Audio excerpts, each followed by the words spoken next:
Kamu tahu nggak sih dampak penyalahgunaan narkoba pada psikologis penggunanya? Eits, tunggu dulu. Sebelum itu, kita harus tahu apa itu narkoba dan adiksi. Narkoba atau disebut juga dengan napsa adalah singkatan dari narkotika, psikotropika, dan zat adiktif lainnya. Kemudian, adiksi adalah penyakit otak yang terjadi menaun pada penyalahgunaan zat adiktif. Ciri-ciri orang dengan adiksi atau kecanduan adalah awalnya ada keinginan terus-menerus menggunakan zat adiktif.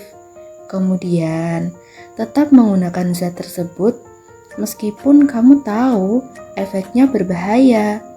Selanjutnya, dosis penggunaannya akan semakin tinggi dari dosis awal pemakaian.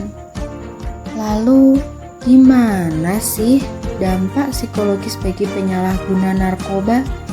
Dampak kecanduan narkoba akan dirasakan oleh otak kita, terutama otak bagian depan yang mengatur gerakan, ucapan, perilaku, memori, emosi, dan kepribadian kita.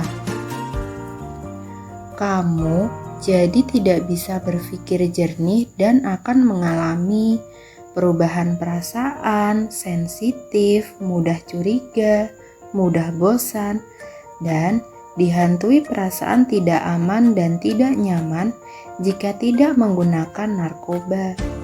Lalu adapun efek pada perilaku, di antaranya seperti hubungan keluarga menjadi tidak baik, sering membuat alasan, sering berbohong, menghindari kontak mata jika berbicara, nafsu makan meningkat, dan melakukan perilaku mengganggu orang lain dan sering menyendiri.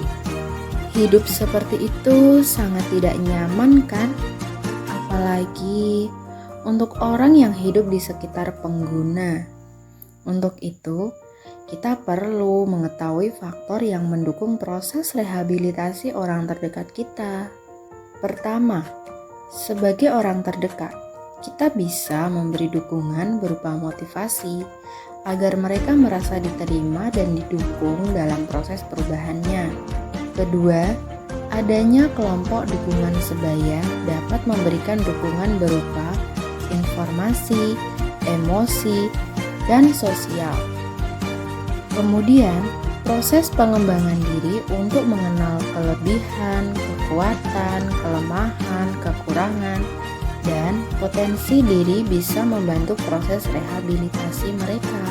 Lalu yang terakhir, keterampilan mengelola emosi dengan teknik yang tepat.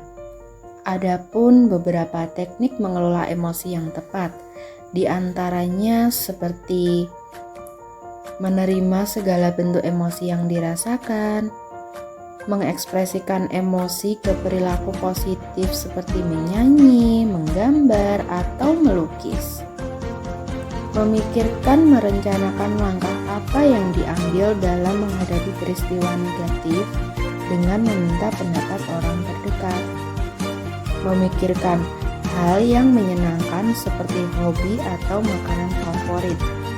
Dan yang terakhir, memikirkan perasaan yang berhubungan dengan situasi yang sedang terjadi.